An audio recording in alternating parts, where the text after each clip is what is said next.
Thrilled. Oh, thank you, Bill. We're just thrilled to be celebrating and SEL Week and also being able to offer you this series of webinars that we've been holding throughout the entire week. What we're going to do is I'm going to share just a few slides about SEL Week and SEL4NJ, and we'll be diving straight into our presentation with Dr. Stuart Green. So I'm going to quickly share my screen.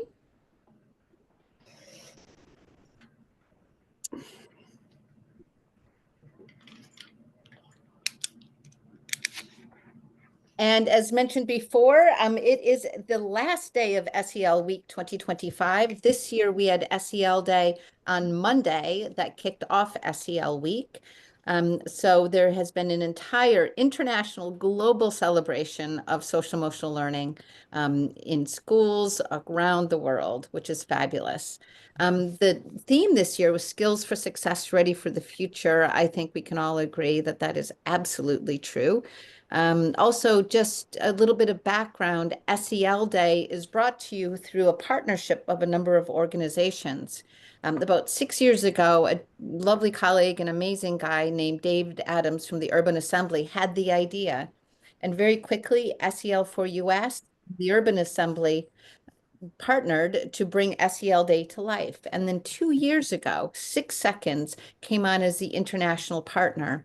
So here we are, just a handful of years later, and SEL Day is a global event we have participants from every state in the union, as well as, I believe, about 70 countries, which is really quite extraordinary. Just so you know who's bringing this to you, SEL4US, SEL4NJ is an affiliate of SEL4US. There are state affiliates across the country, from coast to coast, north to south, and all of these state alliances are really focused on bringing high quality SEL to the forefront and connecting individuals around the work. So we're very grateful to be learning from colleagues from across the country. And likewise, we're hoping they can learn something from New Jersey. New Jersey has a lot to be very proud of when it comes to the world of social emotional learning. So as mentioned before, SEL4NJ, we were I don't think I mentioned this, but we were one of the founding states for SEL4US. This is actually out of date. The number of members were about 3,400 members and counting.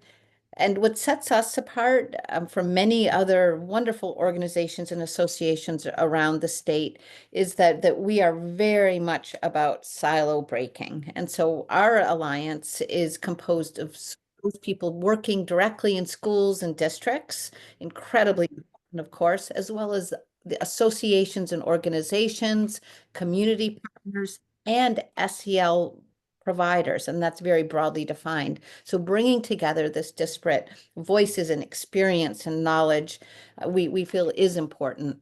So we actually were founded in about 2011 with a predecessor organization. And so we have morphed into SEL4NJ, and it has been going really well. So this is what we do. We really promote high quality social emotional learning, as well as connect people and advocate. We do define SEL very broadly because we know SEL is a critical component of all of these different approaches. So when you hear SEL4NJ talk about SEL, we really are talking about all of this. And SEL Day, I think this is probably the very last or second to last slide. It is a day to celebrate the amazing work that's in schools all the time. And we know that relationships are being built, people are feeling senses of connection and belonging. And this is a week to really share it with the world. And how it has been done in the past is people create an artifact and share through whatever social media platform you feel comfortable with. And then we also provide this sort of webinars at no cost that will be available going forward. So That's us. This is just SEL Day of Huge Success. Last mention is that we're very fortunate in New Jersey that from the very top, the governor has issued a proclamation this year proclaiming SEL Day on March 3rd. The State Board of Education on Wednesday issued a resolution proclaiming SEL Week. The New Jersey Department of Ed has been a stalwart, incredible advocate for social emotional learning for many, many years. And then there's all the great work that's going on in schools around the state. So we're fortunate here in New Jersey to have all of these pieces working together. And so with that said, I am going to turn it over to Dr. Stuart Green, who is he wears many hats, but we're also incredibly just grateful that Stu has been a member of SEL4NJ from before SEL4NJ was SEL4NJ. He's on the leadership team. He's also one of the strongest, most vocal, strident advocates for anti-bullying in the state. He practiced associate director of the Overlook Family Medicine Practice, as well as many other things. So with that said, I'm so excited to turn this over to Stu, and he can take it from here. Great. Thanks so much. Appreciate that. So I'm just going to go right into it. This is any talk about bullying, which if you're, I guess I often describe myself as a rabid advocate. I don't know if it's an extreme view or not, but to me, this is the most important social issue there is. I think the 12 years we spend in schools, if we're lucky enough to have schools in the US, we are, in which we experience violence, essentially common violence, psychological or physical, shapes all of our lives and influences every other issue we experience lifelong. So I just think it's so important to do this, and it's such an important part of the SEL umbrella. So I'll go right into it. And the intro to this, which I think you haven't had in written form in the invite, was that addressing bullying in schools can often seem complicated, rule-bound. I'm just reading the language, formal, legalistic, and even bureaucratic. Parents certainly experience that. There are a small number of essential understandings that form the necessary basis for fluid, flexible, effective anti-bullying work, and we'll discuss those. I just want to add a word about background. My most relevant background for bullying work is that for the past 20 plus years, essentially since Columbine, I've taken calls mainly from parents of bullied children to an information line. I'll give you the number. And that line is located on my desk at Overlook Family Medicine in Summit, just a doctor's office. And fortunately, my hospital, Overlook Medical Center, and health system, Atlantic Health System, supports this work, for which I'm deeply appreciative. I chaired the state's first commission on bullying in schools, and our report, which was called "There Isn't a Moment to Lose," became the basis for the development of the state's anti-bullying law, the Anti-Bullying Bill of Rights. Let me move on. I also founded New Jersey Coalition for Bullying Awareness and Prevention, but and that website, njbullying.org, which is not kept up to date, but still has a lot of information on this topic, and you can still go there. But as I said, most of my work on bullying has been folded into the work of SEL for NJ, for which I'm grateful. If you go on the SEL for NJ website, you'll see there's a 5-page bullet-pointed document advising what schools should do to effectively prevent and address bullying. And as Liz mentioned, I'm on the board and leadership team of SEL for NJ. For more detailed information than what we'll cover in the next 40 minutes or so, go to those resources. You can also feel free to contact me by email afterwards at njbullying1 njbullying1@gmail.com, njbullying1@gmail.com, or you can call the information line and leave a message. I'll call you back. Usually can't pick up right away at 908-522-2581, 908-522-2581. Feel free to call. I do return the calls. You could also just go on Google and Google my name and the word bullying, and a lot of materials will come up, newspaper columns, other materials. And if you go on YouTube, you'll find a talk or two recorded there. So now let's go down the line and see what we can cover. And then I'll get to those essential understandings right after this. So for definition, bullying is commonly defined as repeated aggressive behavior, a pattern of negative acts intended to harm or intimidate toward persons perceived as vulnerable in a relationship in which an imbalance of power exists or is created. You can create imbalances of power. Key points. Bullying is almost always a pattern, not a single incident, even though the law leads people to sort of focus on it as if it was just one incident, to be investigated. I'll just say in 20 years, 20 plus years of calls to that information line, on average, a couple of times a week, sometimes worse, sometimes less. I've virtually never had a call in which a parent says their child was hurt yesterday, and that was the very first time. Nothing ever happened to them before then. Typically, the pattern is months, sometimes years, in which a child has been repeatedly hurt. Further, it's almost always multiple kids against one.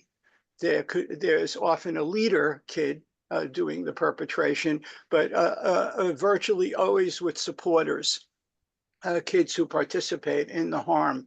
And the imbalance is it's virtually always kids with more social or physical power against those with less. Although high status kids can target other high status kids, one, in order to downgrade them and isolate them and increase their own power. So any kid can be bullied. And the bullying behaviors may be physical, such as hitting, kicking, etc., or verbal, name-calling, verbal threats, or relational, spreading rumors, exclusion from groups or activities. We had a suicide in New Jersey within the last few years, mainly based on spreading of pernicious rumors against the boy who died, and that was in New Jersey. You can also have cyberbullying, electronic forms, harassment via digital platforms or means. And you can also have hazing. Hazing is bullying. And a lot of sexual assault is also bullying. It's important to call sexual assault what it is, to call rape what it is, but it's also bullying. When freshman women in military academies or in the military are sexually assaulted by upperclassmen in the academies or those with more power in the military, it's also bullying. And of course, all hazing is bullying. When bullying occurs in teams, fraternities, or other groups, it's hazing, but it's bullying. It's a form of bullying. So now a word about prevalence. Bullying is the most common form of violence in the world among youth or among adults. You think about imbalance of power relationships, harm done in those contexts. Bullying is common. And to be specific, according to the CDC, about 20% of all students, they usually focus on 12 to 18, but these numbers vary a bit in lower grades. But on average, about 20%, it's really 19% precisely in the last reports, report being bullied. And when they describe bullying, it's ongoing, it's that pattern, it's not a single incident.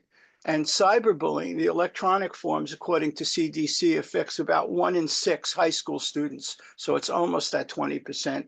But an important point there, cyberbullying virtually let's say almost always occurs between youth who know each other from the same schools and towns and communities. This is not strangers from across the sea. And electronic forms of bullying are almost always related to in-person negative relationships in those schools, towns, and communities. A word about common targeted populations. The most common targeted populations are LGBTQ, gender diverse youth, children with special needs, and children of heavier weight. Advocates don't like the terms overweight or obese. They use of heavier weight, of lighter weight, of whatever. But it's those children, which is ironic because being of heavier weight is almost a demographic norm at this point among youths and adults in the US. And still those children are targeted based on appearance. Children who are noticeably poorer, lower income financially than other kids can be targeted. It's really children with any perceived difference in appearance or any minority status in a school population would be the most commonly targeted kids. And just to take one of those populations for a minute, LGBTQ youth.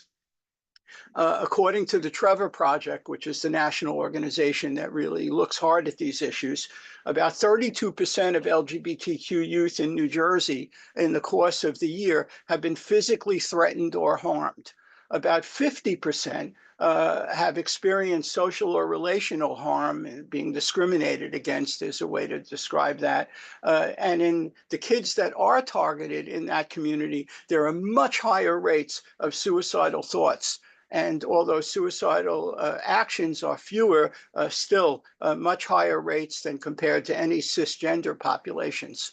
And in fact, transgender youth are the peak in that population. Transgender youth experience bullying and all these harms at twice the rate, more than twice the rate of cisgender youth. About 40% describe being targets of bullying. By the way, in the current environment in which transgender youth are the most targeted currently by administration, I don't want to get too political, but it's kind of obvious. I would urge everybody to buy and read a copy of the book called Free to Be by Jack Turbin, who's the director of I forget at the moment, either Stanford or San Francisco General Hospital's Gender Clinic. Tremendous book, Free to Be by Jack Turbin, Turban. Came out just last year. I give a chapter of it to all of our young physicians here so they can understand. And by the way, if anybody follows Dr. Mike, Mike Varshavsky, the family doctor who's actually a colleague in our practice, he has a wonderful, it's long, 3 hours interview on his YouTube channel with Jack Turbin. So I'd urge people to look at a part of that as well. And by the way, one more stat from the Trevor Project. In 2023, Trevor says 41% of LGBTQ youth nationally seriously considered suicide. Fortunately, many less acted, made attempts. But children with none of those characteristics are also bullied. So now a word about consequences. We're okay on time. Bullying is now academically and clinically considered what's called an ACE. You're educators, so I'm sure you're familiar with ACEs and the importance of ACEs. ACEs are adverse childhood experiences, which is the childhood form of trauma.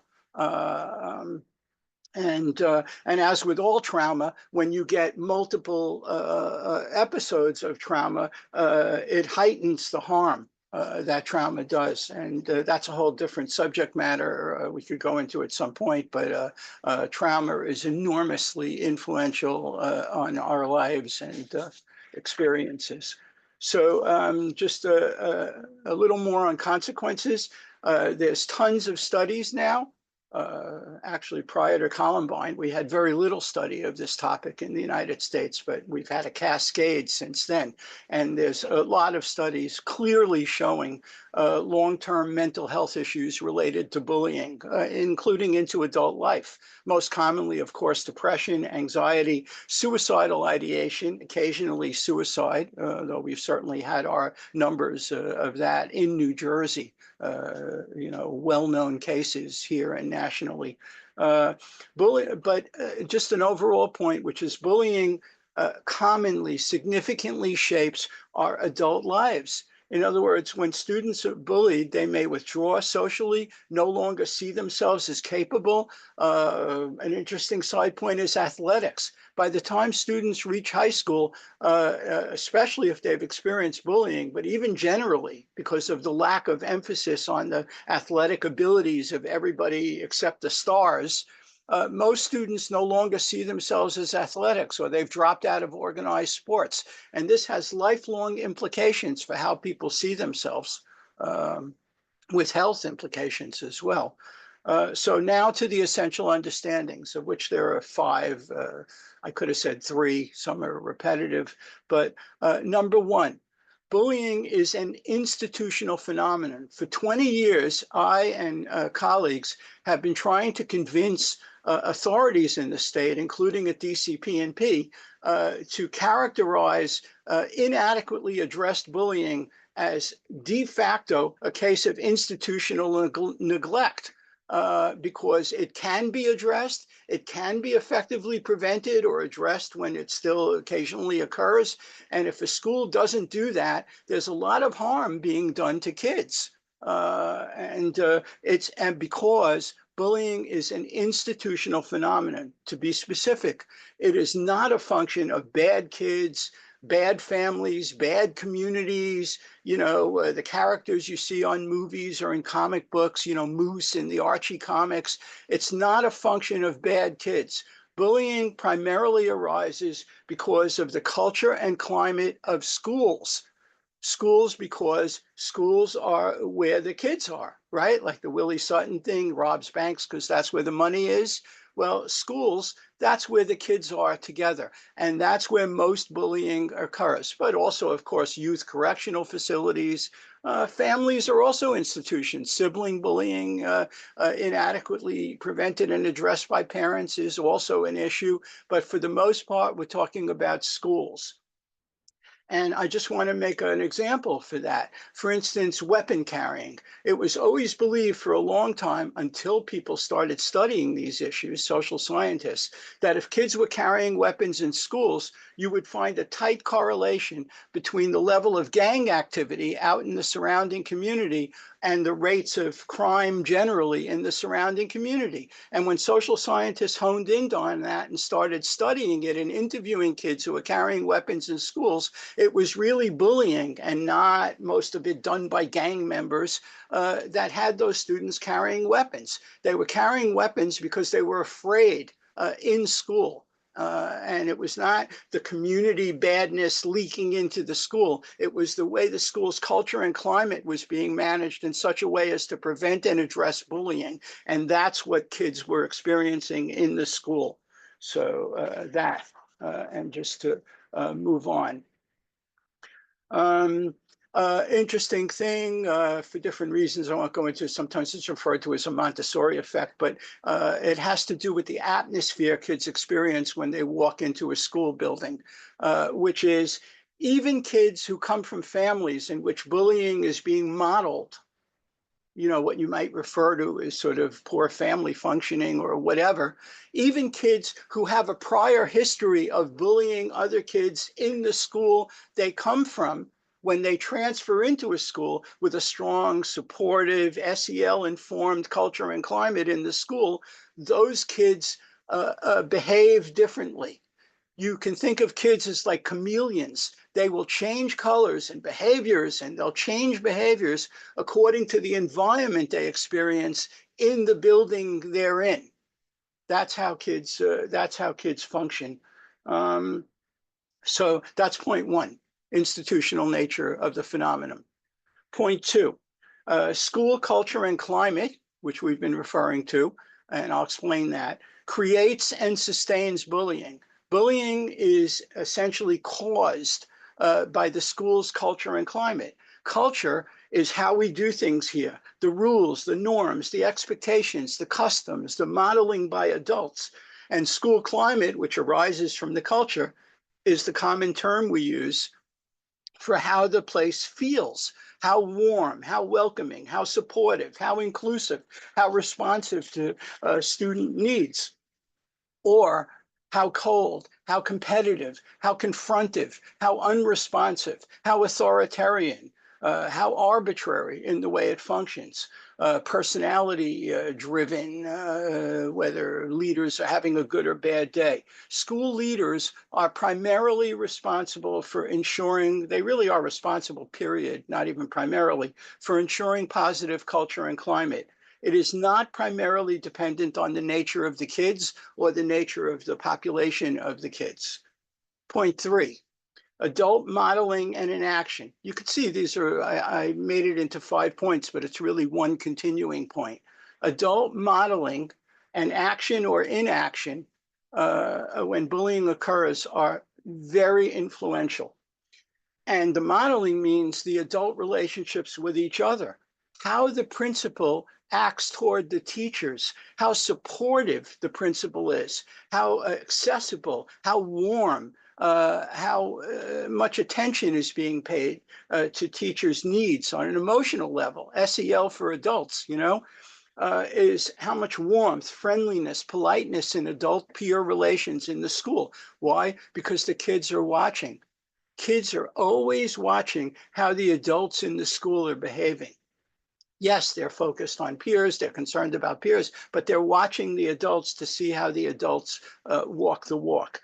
If you think about the responsive classroom model, which I know all the educators are familiar with in your studies, but you think about that meetings and greetings models, and one of the recommended sort of strategies is in the morning, every morning, to have most of the adults in the school out front, in front of the school doors, so that kids are not greeted by metal detectors and all the adults are inside in their office. But the adults are outside in the front of the school greeting the kids as they come to the school, ideally greeting kids by name. Hey, Jimmy, hi, nice job with the concert last night, or hey, your shirt matches mine, good color for today, whatever the comment might be. But most important, the kids are going to watch how those teachers and others are interacting with each other. And there's a concept from the addiction treatment world called acting as if. In other words, the teachers don't have to love each other, but they have to act as if they do, as if they really like each other. I mean, you know this from parenting, right? Kids don't care whether their parents are intimate and, you know, getting along great or whatever, but they want the parents to be polite and friendly toward each other and act as if that's so. And that's enough positive structure for kids, combined with a few other things. So there's that. Trying to leave time for any questions that might come up, but 2 more.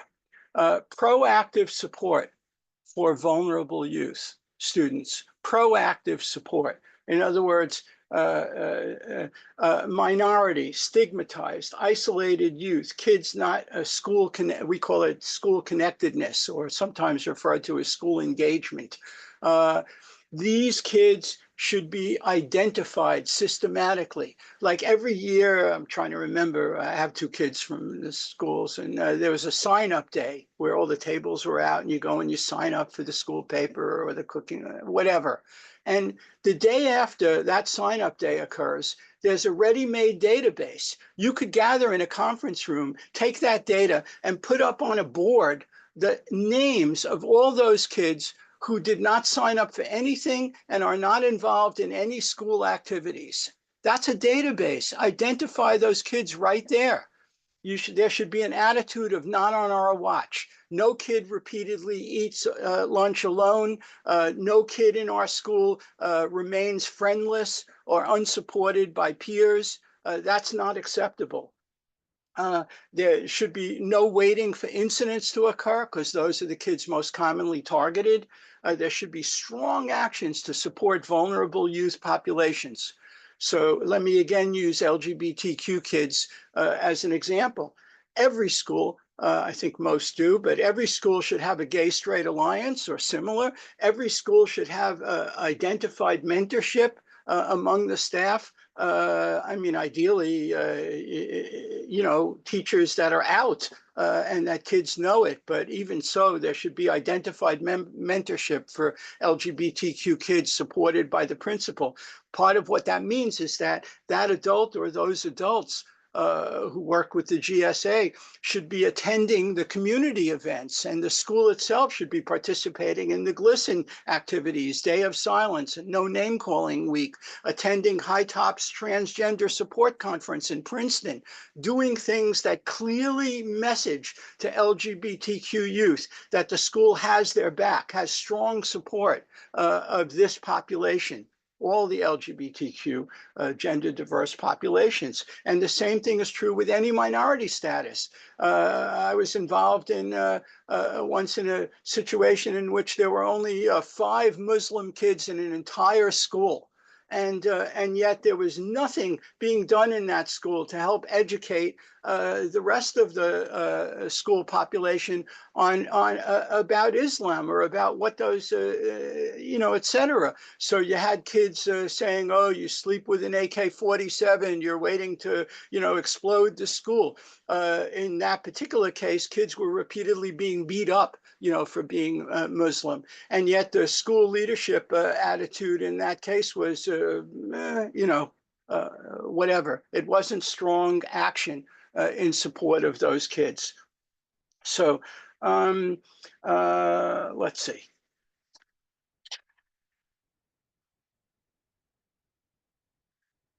All right. So school connectedness and engagement, arranging it. So that leads us to point 5. Good, we're good on time. Attention to social support. Social support is the most important thing there is, modifiable. All we have that explains all of the variance in our lives, who we are, our roles, how we're functioning here. We have genetics, how the brain and body works, and how we're born. We have luck, the accident we didn't get into, what didn't happen to us, our circumstances that we're lucky enough to be born into or have. We have genetics and luck, very difficult to modify, and social support. That's all there is to explain most of the variance in our lives. And so there has to be attention to social support, including peer support. Kids bullied either are or become isolated, lack peer support, could be as a result of being bullied. And every youth, especially those vulnerable, this should be a baseline expectation, has at least one staff member, one adult in the school, ideally multiple, who know the kid as a person, knows them, their background, their family, knows things about them, their preferences, what they like, not just their student academic performance, but the whole child. I know these are, by the way, I apologize if my emotional tone is coming across as upset or angry. It's not at you. I know that being an educator is very, very difficult, but at the same time, it's just my passion about the issue. I don't mean to direct it at you, but these are standards that every kid, especially those vulnerable, has adults in the school who know the child as a person. I mean, I know you know what that means. But that means action, arranging for school engagement in school activities, building on the student's strengths. If you have a kid who's in that isolated sort of state, held back from school engagement, but the kid likes comic books or is into the Marvel movies or whatever, there should be things arranged at the school that play to that kid's interests and strengths. Contact the Kubert School in Dover for, where the comic book artists go, and get somebody from the school to come to the school and make that kid the host take them, let them greet the famous artist who comes visits. Or, a lot of the Marvel creators live in Maplewood. Go there and get one of them to come to the school and let that kid engage with the creator. In other words, this is what has to be done proactively. Any steps taken to make sure that kids are engaged. If you go to high school graduations, as I've done twice with my own kids, if you had a helicopter looking down at the high school graduation on the big lawn or whatever, you would see that there's a lot of kids, a core, who are, running from one family group to another and high-fiving their friends and those are the really engaged kids. And then you'll always see a circle of kids on the outside, like getting out of there as fast as they can. They're just, it's done. They've had it. They're getting out of there. And those kids were not adequately engaged or connected to the school or had that kind of feeling about the school. And that's an issue. You want to, if a kid is friendless, I'm about to end, and then we could have questions if you have them, or we could end early, whatever you want to do. But I want to end with this point. If you have a kid that's friendless, that's isolated, you can't regard that as an inevitable function of who that kid is or how they are, because that can be changed. This has been shown. Social science studies have shown, and you may have studied this in your education preparations, the concept of friendship circles, the idea that a popular teacher can reach out to popular kids already popular, and get them to befriend and engage kids who are friendless, and involve them in activities and invite them to things. And it's commonly believed that if you asked the popular kids to do that, that they wouldn't do it or wouldn't want to do it.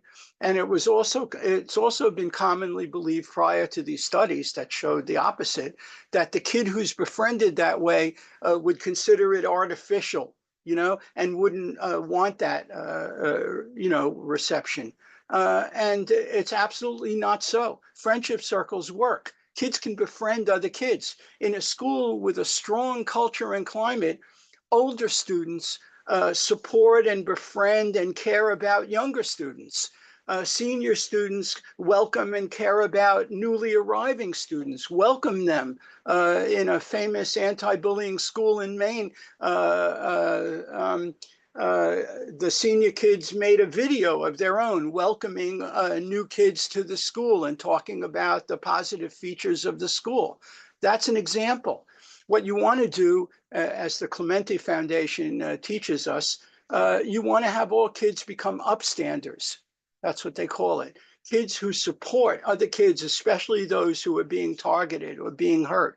And in fact, we have good studies showing that just in regard to incidents, one after another, if other students intervene and express strong disapproval of what's happening to a kid, let alone directly intervene, which can be risky, I understand, that incident usually stops within about 7 seconds after it's begun. Upstanders peers are very powerful, but they have to be supported and encouraged by the culture and climate of the school, established by the school leaders. So I think I touched the 5 bases, and I think I can stop at this point. I don't know if anybody put any questions or thoughts in the chat, or if there's a lot I didn't address. This is 40 minutes in what really needs to be a 2-day workshop. There's the whole topic of how parents can support kids who are bullied or address kids who hurt other kids. There's a lot of topics within this. But anyway, I just wanted to give an overview. So is that okay? Can I stop there? That's fabulous, Stu, and I really encourage people to unmute or raise your hand or write in the chat any questions. Stu has just so much knowledge and expertise. Stu, I'd like to pose a question to get things started. Would you talk a little bit about when a bullying incident occurs in a school? What what would you recommend as an expert in this field as to the way the administrator should handle that incident in terms now of the interpersonal relationship between the kids? Well, one point first is that every incident that occurs needs to be what you'd call scrubbed to look at in depth in order to see what it might reflect in terms of gaps or weaknesses in the culture and climate. Every single time a kid who's bullied based on the perception that they're gender diverse, gay, whatever, that incident and the pattern that exists, which virtually always it isn't just one incident, needs to be looked at to understand whether in some way the school as a whole, culture and climate, is not strongly supportive enough of LGBTQ identity. So that's one thing. Same thing with a kid who's targeted based on being in any minority. You have to look at the culture and climate. And actually, and it's sort of sad and ironic, there is a team in the school, the safety/climate team, that exists by law. Every school has to have a safety team. They added the word climate. Okay, fine. It's a safety/climate team. And that team has the responsibility of doing exactly what I just described. But in fact, because the law has a ridiculously low bar, the team is only required to meet twice a year, which is ridiculously inadequate. I pushed for more. I couldn't get it through the lawyers. Twice a year. And I've looked at a lot of minutes of safety team meetings, you know, in court cases where discovery gets you all the documents. So I've read through those minutes, and I've never seen a safety team minutes that actually looks at the incident in depth to examine whether the culture and climate has some gaps in it. Never seen that. Very superficial sort of work for the most part. Again, I don't mean to, you know, criticize anybody here, but you should take a look at your safety team functioning and see how deep they go and how often they're meeting. They should be meeting a minimum of monthly because incidents are occurring, you know. So in terms of how else the school should deal with it, there are so many differences. If you take a look at the 5-page bullet pointed guideline for schools, that's on the SEL for NJ website, it'll address that in more detail. Can you add to your question and say what specific you want me to address? Thinking of Brianna's question, it says, do you recommend any other upcoming trainings regarding HIV? That's in the chat. Yeah. I mean, Legal One, of course, does most of the trainings with an eye toward the legalities and the requirements of the law. But I can't, you know, I don't have a specific, you know, training to recommend. I will go beyond that to make a general point. From an advocate's point of view, my own, I know it might be an outlier. I was sad that we needed a law. To me, preventing and addressing bullying is so fundamental a responsibility of schools that we shouldn't have needed a law. And even though the law has had a positive effect in terms of raising the expectations of parents and schools for addressing and dealing with this issue, the law has also had some negative effects in terms of promoting a sort of legalistic, almost bureaucratic version of how things are addressed, using the word investigation as if it was an episode of Law and Order when incidents occur and not an educational setting. Really, the things I talked about just in the last half hour about looking proactively at the vulnerability of kids, taking strong actions to, you know, support those kids, engaging and connecting them, looking at incidents when they occur as reflecting gaps in culture and climate that need to be strengthened or addressed. These are the things that will prevent and address bullying. And you could use incidents when they occur as a trigger for engaging in those processes. But no, I heard your question. I can't recommend any specific training. You know, There's a lot of materials out there that go deep on this issue. You know, Stan Davis's book, Schools Where Everyone Belongs. It's old but classic, and captures most of the spirit of what's needed. You know, there's a lot of materials out there that people can do. If you get together in professional learning communities and focus on this issue, and then, you know, or in the meetings that Liz hosts, right? The Culture and Climate Coalition meetings with schools, you know, these issues can be addressed there usefully. There's a question here Go from ahead. Elizabeth Ath. I don't mean to interrupt you, but we No, do. minutes left. And Liz has a question about, does New Jersey DOE currently have a state climate coordinator? And if so, what assistance or intervention is available for families through that office? Do you want to answer that question, or? I do and I don't, because I'm always wary of being critical. When I have my advocate's hat on, it's sort of the criticism just sort of flows, because I'm so upset about what happens to kids, and, you know, disappointed with the way the system deals with it.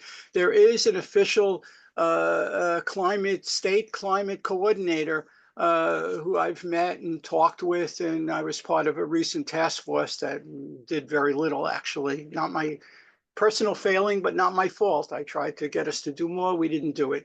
But I've talked to her.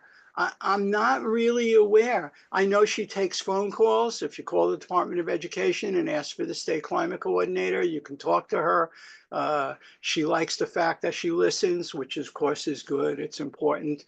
But in terms of strong actions flowing out of that role, that position, I'm really not aware of any. But perhaps I'm just unaware. I'm not plugged into, you know, in any intimate way into Department of Education. And of course, Department of Education has in it Kelly. What's Kelly's last name, Liz? Kelly What? Allen is. Allen. Billy Allen. Yeah. Jill is Jill To the Couple. state. Yeah, What? Jill Couple, yeah, Jill. And Jill reports to Kelly Allen. And Kelly Allen is a very strong, you know, positive force in terms of support of SEL in particular. And the things she does, she functions about as well as you could expect someone to function there, given the short staffing and the variability and the difficulties DOE has. But from my advocate's perspective, in terms of the bullying issue, you know, it's a problem.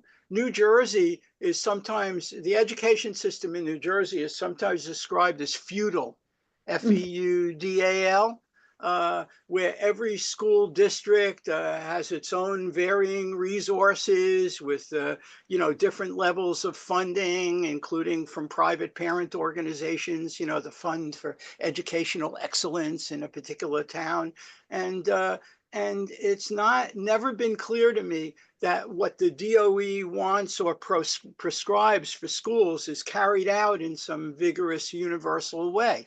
Part of this has to do with state policies. For example, one of our leadership team members, Alicia Relic, runs a very good program at Rutgers that has a very good survey instrument for school climate, which experts I associate with have looked at and think is very good. She's very good, so of course it's good. And she has a program that helps schools strengthen climate and look at these issues. But it's voluntary to do the surveying and to associate with her program and get the help from it, even assuming the funding was there. So the last time I checked or talked to her, I think there were 400 schools, you know, out of thousands of schools that were engaged in that process. These are all regulatory and, you know, state policy issues, all of which together have inadequately supported and protected kids who are targeted. It's inadequate so far. Well, I think, Stu, if I could just add a little perspective. Yes. 55 years in education. Yes, you always do. Please. That, you know, I think that the difficulty here is scale.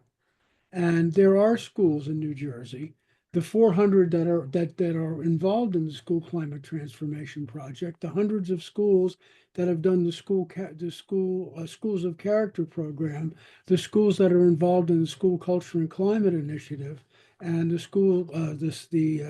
school support network and other endeavors around the state. But the problem is it's scale, and being able to reach all 2,400 schools in New Jersey is our goal. But you can't do it all at once unless there's a mandate. And the difficulty that we're talking about is that it's difficult to mandate this kind of thing. And the attempts that have happened in a lot of different circles through the Department of Ed, through legislature, we all question the scale of impact of those efforts. And so the scale is the problem. And unfortunately, the schools that do this work successfully, are not the ones that you hear about. The schools that do this work, that do the work, do it, and it's to the benefit of everybody there. But, again, the problem is that what's newsworthy are the ones that don't. And that's part of the problem. And believe me, I know with this group I'm preaching to the choir, but please sing to the congregation, because this is important work. And Stu is right. There is no kid in any school anywhere in the world that should feel disconnected, bullied, belittled. It's a terrible thing, and it does affect them for their entire lifetime. And Yeah. Stu is, I appreciate your advocacy, Stu, and you're absolutely right. No, I that way. I'd just like to say that I always appreciate when you and Maurice Elias, the two examples I think of, present sort of understanding and empathy and support for educators in schools. I appreciate that. It's a necessary balance to my own, whatever I want to call it. You kindly called it advocacy. Maybe it's a certain harshness or critical or negative attitude about what happens to kids in schools. So I'm glad when you make these points. I'm not sure where to leave it. Yes, it's an issue of scale, but I frankly, I just don't understand why a school leader would not do these fundamental things and lead in that direction. We had recently, a couple of years ago, the state commissioned a transgender task force, and I'm very friendly with the guy who led it. And he and his team, he's with Garden State Equality, which I hope you all know, right? Garden State Equality, the state's #1, LGBTQ support and advocacy organization. And he and his team went around and met with tons of school principals to simply check and ask them whether the school was in compliance with New Jersey's strong transgender youth support laws and regs and everything else, including things coming from DOE. And in many, many cases, school leaders told him they couldn't comply, because if they did the things that the task force wanted to support transgender youth in the schools, they'd be facing a barrage of angry parents, which certainly we understand. Some of us stopped going to school board meetings because of the way things, felt in those places, almost dangerous sometimes. But nonetheless, there's the kids that need the support. I mean, really, to have a school, to be an educator, and issues of scale aside, not to pay adequate attention to this level of support and protection that vulnerable kids need, I don't get it, really. I just don't get it. Well, I think this is Excuse me. Thank you so much, Stu, because so much of you shared. There's so much here. And so I'd encourage everyone, if you ever have a chance to hear Stu talk again, take advantage of that. But it's, so much of your message just boiled down to the individual matters, the specific human matters, and get to know them, engage them. And it's the same, and that's how it starts. And there were so many ideas you shared that were so practical that schools could start doing tomorrow. And, and just finding something to engage that person. And then also, in terms of schools, there are a lot of free resources out there for schools who are really focused on school climate. Stu mentioned the School Climate Transformation Project at Rutgers.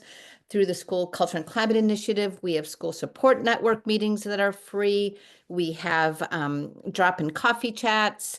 And so it's sort of, again, it's school by school, it's individual by individual, it's school by school, and we can build.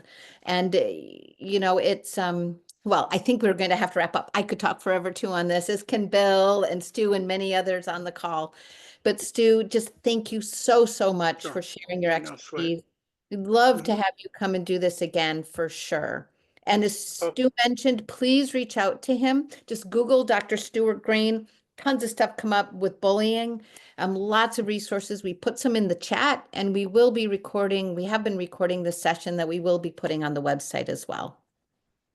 great. Thanks so much. So Appreciate it. thank Thank you you. all, everyone, and hope you hope you guys can join us to hear our lovely colleague, amazing colleague, Patrick Fennell, who's going to be starting in 4 minutes. So we're going to close off this Zoom room and go open up Patrick's, and he's going to be talking about perseverance and hope, which I think we all need nowadays. So take care, everyone, and a happy last day of SEL week. We'll see you soon. Thank you. Thanks, Stu. And you're getting a lot of thanks in the chat. Oh, good. Thank you. Lots of Thanks. support. Thanks, Trish. Appreciate it. Thank you. Great. Let me. Dude, how that do was I log out fabulous. here? What an Oh. important message. What an important message. And you know what? It's so